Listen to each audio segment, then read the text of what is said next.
पाठ 4 शब्द आपके हिंदी व्याकरण का पाठ है। पाठ 4 पाठ का नाम है शब्द। सबसे पहले आपको क्या दिया हुआ है, यहाँ पर चित्र बने हुए हैं। पहले चित्र में क्या दिख रहा है आपको, र नीचे हलंत जमा आ जमा ज जमा आ यानी राजा। उसके बाद स जमा क, जब आधा हमारे पास जो ये व्यंजन है ये आधा होता है, इसके अंदर जब हम हलंत लगा देते हैं और जमा अ जोड़ देते हैं तो हमारा वो जो व्यंजन है वो पूरा हो जाता है। तो स जमा क जमा उ जमा ल जमा अ यानी स्कूल। बच्चों आपने देखा कि वर्णों के मेल से शब्द बन गए हैं, यानी एक एक वर्ण को जोड़कर उनसे शब्द बनते गए हैं। एक एक वर्ण को जोड़ने से, ये हमारे सब वर्ण हैं और वर्ण के ही भेद होते हैं स्वर और व्यंजन। स्वर जो है वो व्यंजन, जब हम व्यंजन जो बोलते हैं वो स्वरों की उससे बोला जाता है, स्वरों की सहायता से। और जो स्वर है उसमें सिर्फ अ शब्द ऐसा होता है, अवर्ण ऐसा होता है जिसकी हम मात्रा नहीं लगाते, बाकी सभी मात्रा में प्रयोग होते हैं। तो पहला क्या दिया है, र जमा आ जमा ज जमा आ यानी राजा, और उसके बाद स जमा क जमा उ जमा ल जमा अ यानी स्कूल। बच्चों आपने देखा कि वर्णों के मेल से शब्द बन गए, यानी एक एक वर्ण को जोड़कर शब्द बनते हैं। जैसे र को जोड़ा, र जमा आ जोड़ा, फिर जमा ज जोड़ा, फिर जमा आ, तो इन सबको मिलाकर क्या शब्द बना हमारे पास, राजा। तो वर्णों के मेल से शब्द बन गए हैं, किंतु शब्द का सार्थक होना जरूरी है। सार्थक होना यानी उसका कुछ ना कुछ अर्थ होना चाहिए। वर्ण दिए हुए हैं लेकिन उन वर्णों को जोड़कर कुछ ना कुछ शब्द बनना चाहिए, यानी उनका कुछ ना कुछ सार्थक होना जरूरी है, सही होना जरूरी है, यानी उनका कुछ अर्थ निकल सके। उसके बाद जैसे आपको एग्जाम्पल दिया, उदाहरण दिया है, म जमा क जमा ल यानी मकल। अगर हम इसको जोड़ें, म जमा क जमा ल यानी मकल, ये निरर्थक शब्द है, यानी इस शब्द का कोई अर्थ ही नहीं निकलता। सिर्फ वर्णों को जोड़ रखा है, जैसे म को जोड़ दिया, फिर जमा क जोड़ दिया, जमा ल जोड़ दिया, ऐसे आप जितने मर्जी इसके अंदर वर्ण जोड़ते जाओ, लेकिन इन वर्णों को जोड़कर उन शब्द का कुछ अर्थ निकलना चाहिए। जिनका अर्थ नहीं निकलता उन्हें हम निरर्थक शब्द बोलते हैं। जिनका अर्थ नहीं निकलता उन्हें निरर्थक शब्द बोलते हैं। और जिन वर्णों को जोड़कर कुछ अर्थ निकलता है, यानी वो हमारे सार्थक शब्द होते हैं। जिन वर्णों को हम जोड़ते हैं और उनका कोई अर्थ नहीं निकलता, वो हमारे निरर्थक शब्द होते हैं। और जिन वर्णों को हम जोड़ते हैं, एक एक वर्ण करके जोड़ते जाते हैं और जोड़ने से कुछ शब्द भी बनता है और उनका अर्थ भी निकलता है, वो हमारे सार्थक शब्द होते हैं।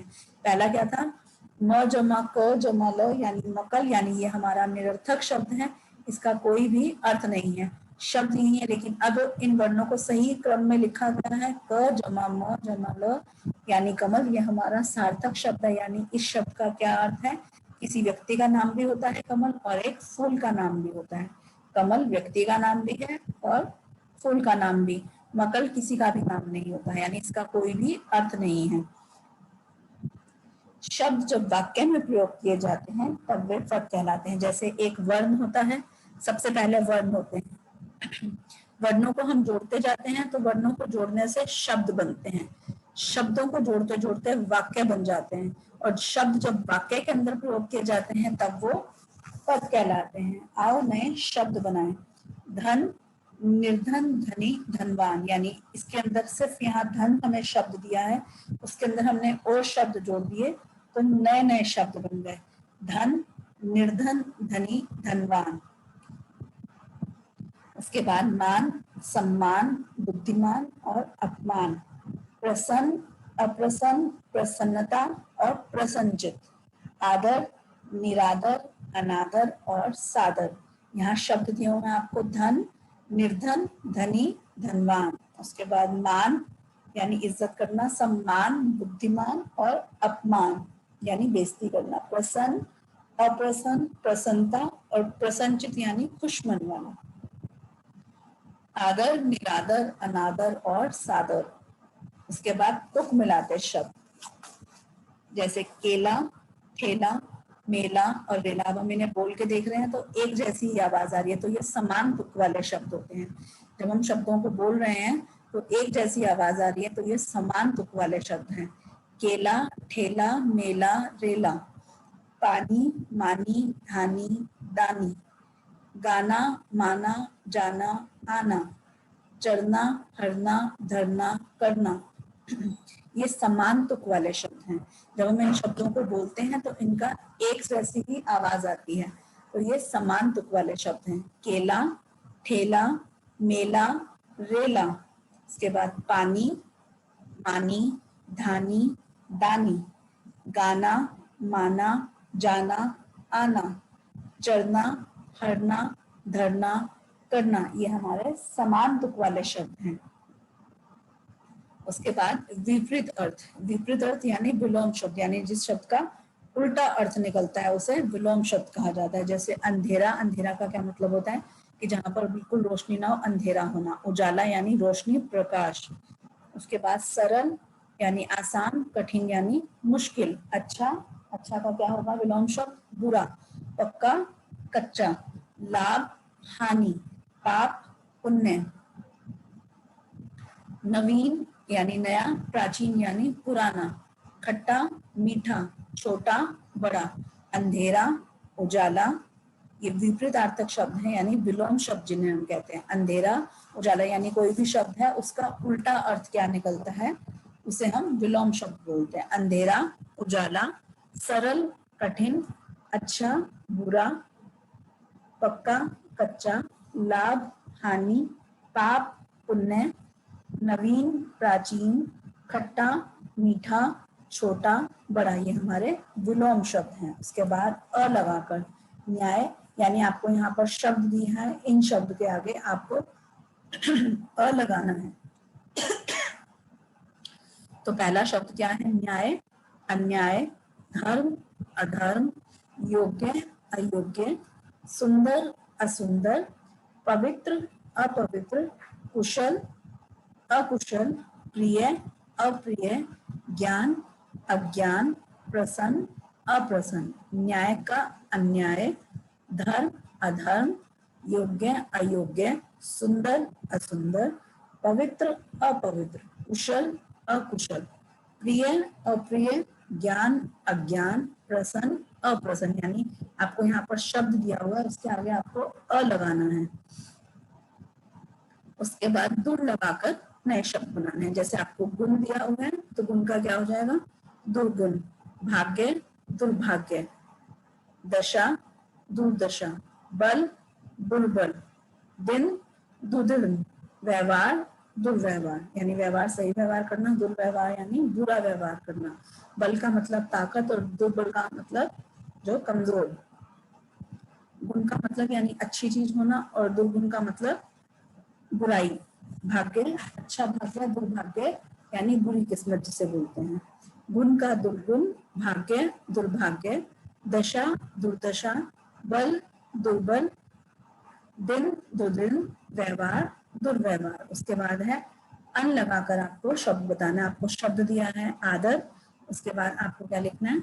अन लगाकर शब्द बनाना है। आदर, अनादर, उपयोगी, अनुपयोगी, उपस्थित, अनुपस्थित, उचित, अनुचित, इच्छा, अनिच्छा, उपजाऊ और अनुपजाऊ।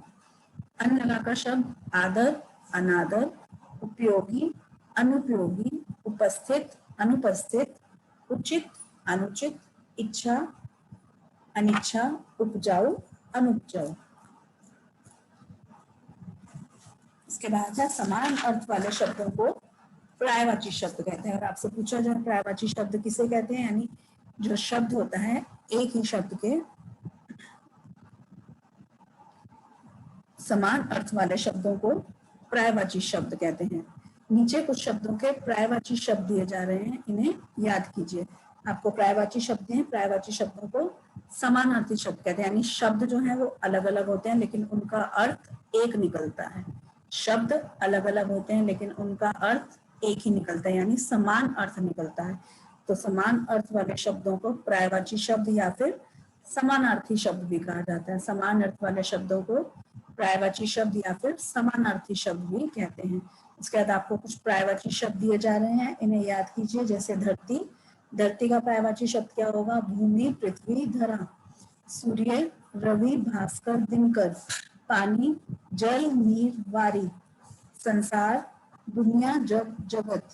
कमल, सरोज पंकज पदम, हवा वायु समीर पवन, भगवान प्रभु ईश्वर परमात्मा, रात रात्रि निशा रजनी, पुत्री सुता बेटी कन्या, बादल मेघ घन नीरद, आकाश नभ गगन आसमान, चंद्रमा शशि सोम मयंक, पहाड़ पर्वत नभ गिरी, आग अग्नि अनल पावक, फूल पुष्प कुसुम सुमन, राजा भूप नरेश सम्राट, आंख चक्षु नेत्र लोचन, दूध दुग्ध क्षीर पेय, माँ जननी अम्बा माता, समुद्र सागर जल्दी और उद्धि, आपको पर्यायवाची शब्द दिए हुए हैं।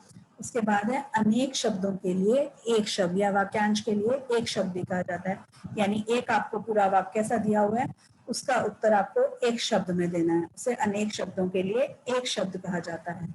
तो सबसे पहला, जो ईश्वर को मानता हो यानी जो भगवान में विश्वास रखता हो, आस्तिक। जो ईश्वर को ना मानता हो, नास्तिक। जिसमें कोई दोष ना हो, निर्दोष। जिसमें बल ना हो, निर्बल। समाज की सेवा करने वाला, समाज सेवक। कविता रचने वाली स्त्री, कवित्री। वर्ष में एक बार होने वाला, वार्षिक। जो ईश्वर को मानता हो यानी वो आस्तिक। जो ईश्वर को ना मानता हो, नास्तिक। जिसमें कोई दोष ना हो यानी निर्दोष। जिसमें बल ना हो, निर्बल। समाज की सेवा करने वाला, समाज सेवक। कविता रचने वाली, कवित्री। वर्ष में एक बार होने वाला, वार्षिक।